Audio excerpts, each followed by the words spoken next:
As told by Dana Meeks, volunteer at Redwood Coastal Zoo and Marine Rehabilitation Center. I remember the day we first got the call about her. It was late September, a cloudy Wednesday on the Northern California coast. The fog had rolled in thick and slow that morning, blanketing the rocky beaches and sending a chill even through my rain jacket.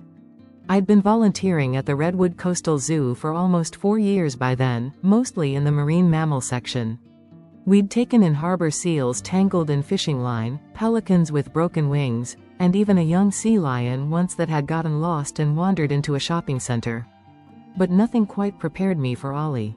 The call came from a local wildlife photographer, Jonah Walsh, who was scouting gray whales near the shore when he noticed something moving along the tide line. It was a young North American river otter, though we call them water otters around here, less formal, more local. She was small, emaciated, and alone. No mother in sight. Jonah stayed with her, keeping curious onlookers at bay while he dialed the hotline. By the time our rescue team arrived, she'd retreated into a crevice between 2 large rocks, shivering and whimpering. It took nearly an hour to coax her out. She was just a pup, maybe 3 months old. Her eyes were wide, alert but scared. When I saw her for the first time, I could tell she didn't understand what was happening, only that she was terrified and very, very cold. Her mother, we later learned, had died in a small boat collision off the nearby cove. We pieced that together from a tip passed along by the harbor patrol. Someone had seen the accident 2 days earlier. They thought it was a seal that was struck, but the timing and location lined up too precisely. It was likely Ollie had stayed nearby, waiting for her mother to return, not understanding why she never did. We named her Ollie at the center. It was short for Olive Beach, the stretch of sand where she'd been found. At first, we weren't sure if she'd make it. She weighed less than 5 pounds, dehydrated and suffering from mild hypothermia. Her coat, normally thick, waterproof, and sleek, was patchy and matted with sand and salt. Worse, she showed signs of severe stress. She flinched at movement and didn't vocalize for hours after intake. The first few days were critical. We kept her in a temperature-controlled ICU enclosure, lined with blankets and fitted with soft lighting. I was on the 6 a.m. and 2 p.m. feeding shifts, which meant I saw more of Ollie in those early weeks than I did of my own family. At first, she refused the fish gruel we offered. We had to syringe feed her electrolyte fluids until her appetite returned. But there was a moment, small, nearly invisible, when things started to change.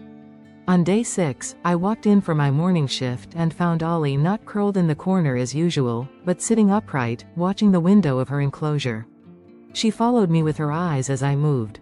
That might not sound like much, but in wildlife rehab, engagement is a milestone.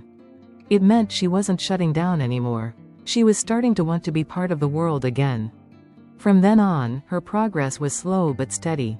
We moved her from ICU to the Marine Mammal Nursery Wing, where the enclosures had more space and a shallow water feature. She'd wade in a little at first, then paddle, then dive. I'll never forget the first time I saw her swim underwater, her small body twisting in tight, elegant spirals, eyes open wide like she'd finally found herself again. One of our marine vets, Dr. Carla Jin, took a special interest in her. Ollie's a fighter, she told me one afternoon, as we watched her chase a floating piece of kelp like it was the most interesting thing in the world. I've seen pups give up for far less. She's got resilience. But we knew her journey wasn't over. River otters are notoriously social creatures, relying on their mothers and siblings for months, sometimes more than a year, to learn hunting, grooming, communication, even swimming techniques. Without her mother, Ollie had missed all that. Rehab wasn't just about getting her physically healthy. It was about teaching her how to be an otter again. That's where the behavioral team came in. They built a schedule of daily enrichment and social conditioning, blending play, training, and instinctual exercises. I worked with Taylor, one of our senior keepers, to monitor her responses. We introduced floating toys, balls, fish-shaped chew toys, kelp knots. She learned quickly. Within weeks, she was stacking things, carrying objects in her forepaws, even hiding them for later. She started vocalizing too, chirps, whistles, and the occasional bark when she wanted attention. Sometimes I'd sit on the other side of her enclosure and talk to her softly. She'd tilt her head and mimic the rhythm of my speech with little clicking noises. I swear we had conversations, even if neither of us knew what the other was saying. Still, the question lingered: what happens next? Release was complicated. We'd done soft releases before, rehabbed animals reintroduced to controlled environments, monitored with satellite tags, but river otters are particularly hard to place. Their territorial ranges are small, and reintroducing a single female into an established group can cause social friction, even aggression. Worse, Ollie had spent too much time in human care. Though we minimized contact wherever possible, she'd grown accustomed to us. She trusted people. That wasn't always a good thing in the wild. That winter, a decision was made. The North American Otter Breeding and Recovery Initiative, NAOBRI, had recently launched a new program in partnership with accredited zoos across the country.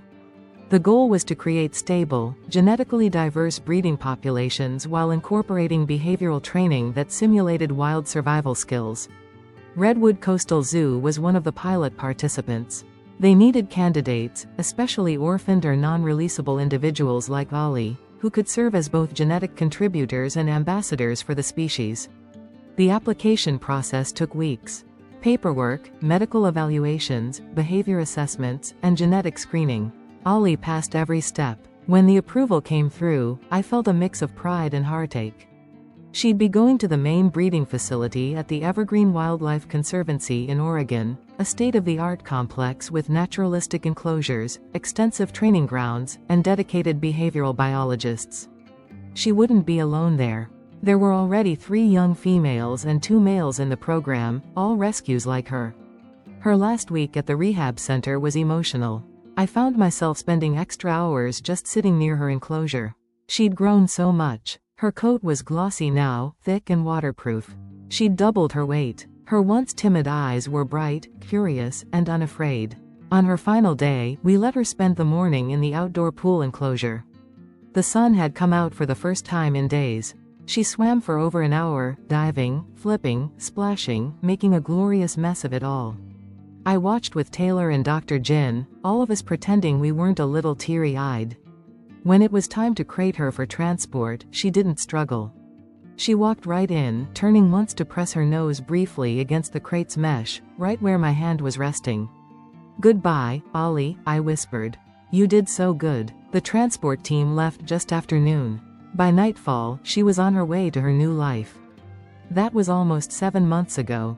Since then, I've kept in touch with the Evergreen team. They send updates now and then. I'll tell you more about those in the next part, about how Ollie adapted to life at the Conservancy, how she met her new companions, and how she learned to be part of a group again. Her story didn't end at the zoo. In many ways, it was only just beginning. And yes, I'll tell you about the first time she bonded with another otter. It's one of those stories you don't forget. But that's for next time. As told by Dana Meeks, volunteer at Redwood Coastal Zoo and Marine Rehabilitation Center. When Ollie left for the Evergreen Wildlife Conservancy, I honestly didn't know if I'd ever hear about her again. It's not unusual. Many animals we help rehabilitate move on, and though we care deeply, part of the job is knowing when to let go. But Ollie wasn't like most animals. Something about her stuck with people. Maybe it was how hard she fought to survive, or how quickly she adapted despite everything she'd lost. Maybe it was how she looked at you, wide-eyed but steady, like she understood more than she let on. About 2 weeks after she arrived at Evergreen, I got an email from Erica Langley, one of the lead otter specialists there. She knew we'd raised Ollie from near death and figured I'd want to know how she was settling in. Her subject line read, "Ollie is a rock star." The email was short, but it meant everything. I smiled at my screen for a long time that night. Rock stars don't get made in the wild. They're born, shaped, and sharpened by the edge of survival. Ollie had been through more in her first 3 months than most otters face in a lifetime. Evergreen, I learned, wasn't a zoo in the traditional sense. The complex spanned 30 acres in the coastal range near Tillamook, Oregon.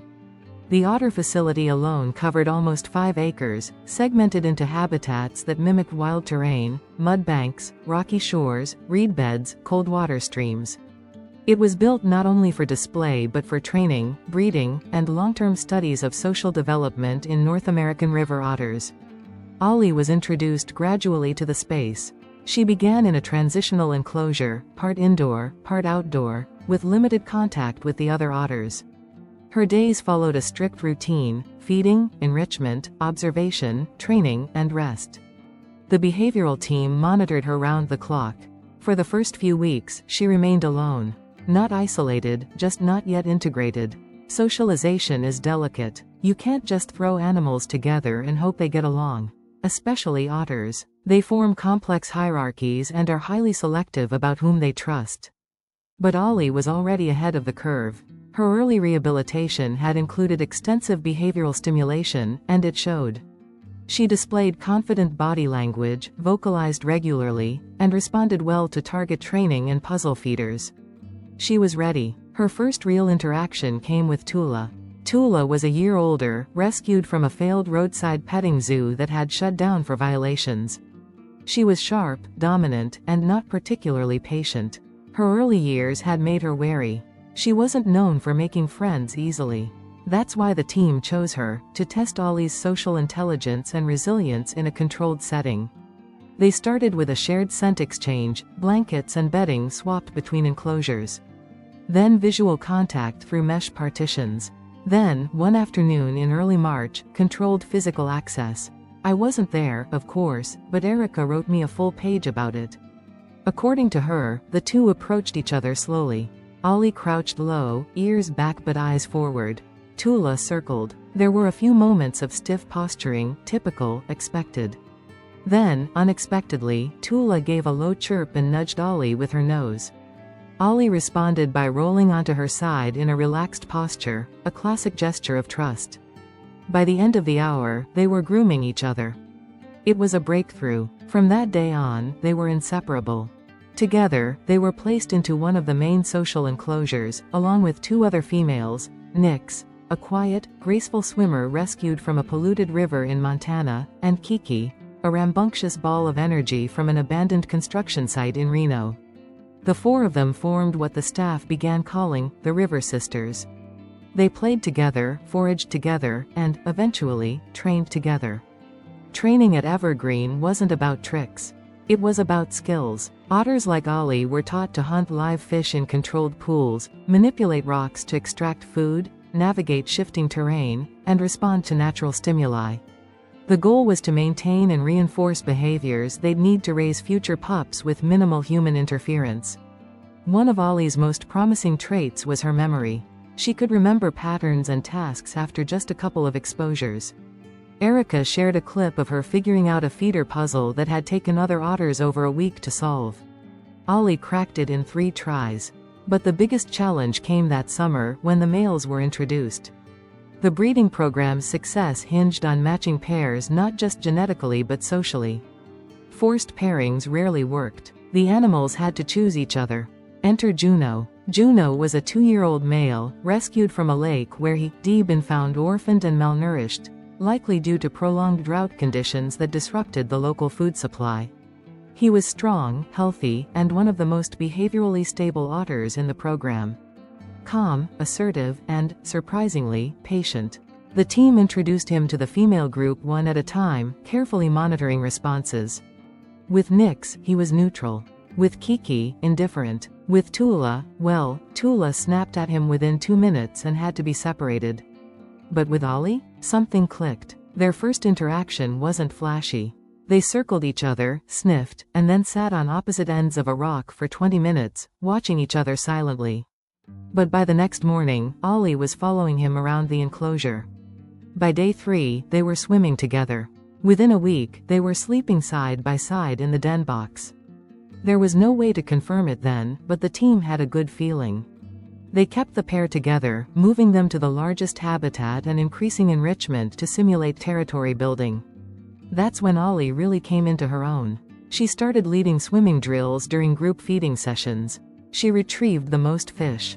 She initiated play with younger otters. And, maybe most remarkably, she began mimicking the behaviors of adult females preparing dens, even though she'd never had a mother to model from. In August, I got the best email of all. I remember reading that and just sitting still for a long while. Thinking back to the trembling little pup on Olive Beach, barely clinging to life. Thinking about how far she'd come. Her story was still unfolding, but she had come full circle in a way most rescues never do. She wasn't just surviving anymore, she was building something. A future. I visited Evergreen that October. I needed to see her again, one last time. The staff let me into the public observation deck early, before visitors arrived. Erica stood beside me as we watched through the reinforced glass. The enclosure looked like a stretch of untouched riverbank, reeds, driftwood, a burbling stream. And there she was, Ollie, bigger now, sleek, powerful. Her coat shimmered in the sun as she floated belly up in the pool, one paw draped lazily over Juno's back. Two pups, maybe a month old, played nearby, tumbling over each other in a ball of fur and chirps. Erica nudged me. She's a natural mother, she whispered. Feeds them, cleans them, disciplines them gently but firmly. And she doesn't let them out of her sight. I couldn't speak. My chest was full, not of sadness, but of something warmer. Fulfillment, maybe. Gratitude. Ollie didn't recognize me, of course. She shouldn't have. That wasn't the point. I had helped her once when she was too small to help herself. And now she was helping others, her own pups, her companions, even the researchers who studied her. Her life had value, meaning, and it had been saved not by one person but by the dedication of many, rescuers, vets, biologists, volunteers. People like you, if you're listening. But her story doesn't quite end here. In the final part, I'll tell you what happened in the years that followed. About how Ollie became a foundational mother in the NAOBRI program. About the challenges she faced, the legacy she began, and the ripples she made far beyond what any of us expected. Because sometimes, one little otter on a beach can change everything. As told by Dana Meeks, volunteer at Redwood Coastal Zoo and Marine Rehabilitation Center. It's strange how one story can follow you. Years have passed since I last saw Ollie, but her presence lingers. Volunteers come and go, animals are rescued and released or rehomed, but I still get asked about her more than anyone else. I keep a photo of her above my desk, a still frame from that visit to Evergreen, taken through the glass. She's swimming past with one of her pups clinging to her back, and there's this expression on her face. Focused, calm, maybe even proud. It reminds me that what we do matters. After that October visit, I stayed in contact with Erica and the Evergreen Wildlife Conservancy team. For the first couple of years, the updates were regular. Ollie raised her first litter successfully, 2 pups, both females. They were named Mira and Fern, and by all accounts, they were as clever and independent as their mother. Parenting came naturally to Ollie. That surprised some of the researchers. Normally, a hand-reared, orphaned animal lacks social modeling, especially maternal behaviors. But Ollie was different. Maybe it was instinct, or something she'd picked up through careful observation at the rehab center and at Evergreen. She didn't just survive her trauma, she grew from it. Her second litter came about a year later. This time, it was 3 pups, 2 males and a female. Their father, Juno, remained by her side. They were a stable pair in every way that mattered. Not only were they behaviorally compatible, but their genetic diversity made them ideal breeding candidates within the program. They became something of a flagship couple for the NAOBRI initiative. Their offspring were healthy, well-adjusted, and valuable to conservation efforts across the region. Over time, Ollie raised 4 litters. 10 pups total. 7 were eventually transferred to partner zoos and wildlife centers across the western U.S., where they joined other breeding programs or served as educational ambassadors for river otter conservation. But Ollie did more than pass on her genes. She passed on her temperament, calm under pressure, resilient, curious, and, yes, a little stubborn. I heard from trainers in Arizona, Washington, even Colorado. They'd write to Erica or directly to me after hearing her story. Just worked with Fern today. She figured out the feeder lock in 10 seconds flat, classic Ollie. Grove has this weird habit of using rocks to crack open shells against the enclosure wall. None of the others do it. Must be an Ollie thing. Those little notes meant more to me than I can say. Each one felt like proof that something we did in that first critical week, those sleepless nights, the careful syringe feedings, the long hours talking to her through the glass, had rippled outward in ways we couldn't have imagined. Not every moment was easy, though. In her 5th year at Evergreen, Ollie developed a mild respiratory infection that required treatment and quarantine. The vets feared it might spread to her pups, so she was separated for several weeks. It was a tough period for her. Otters, like many mammals, suffer deeply from maternal separation. But she recovered, and, true to form, so did her relationship with the pups. When they were reintroduced, she fell back into rhythm like she'd never left.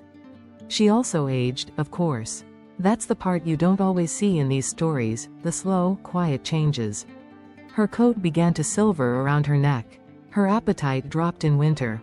She slept longer and was less playful, though still attentive. She stopped breeding by her 7th year, voluntarily distancing herself from Juno after a final heat cycle. It was almost like she knew her chapter in that part of the program had closed. By then, her legacy was secure. The program had expanded significantly, with multiple satellite centers and coordinated otter releases in rewilded habitats. Ollie's offspring were key to several of those. Her son, Drift, became the first otter in the program to successfully father pups in a semi-wild managed reserve in Central Oregon. Her daughter Fern went on to lead behavioral mentoring for 2 orphaned juveniles, mimicking the kind of support Ollie once received. In her later years, Ollie was moved to what the staff called the quiet habitat. It was a larger, forested enclosure with more shade and fewer visitors. It wasn't retirement, exactly, more like semi-active elder status. She still participated in enrichment sessions and occasionally acted as a calming presence for young rescues being acclimated to the center. In one memorable case, she helped soothe a severely stressed pup who'd been pulled from floodwaters. The staff noticed how the pup only ate when Ollie was nearby, mimicking her movements exactly.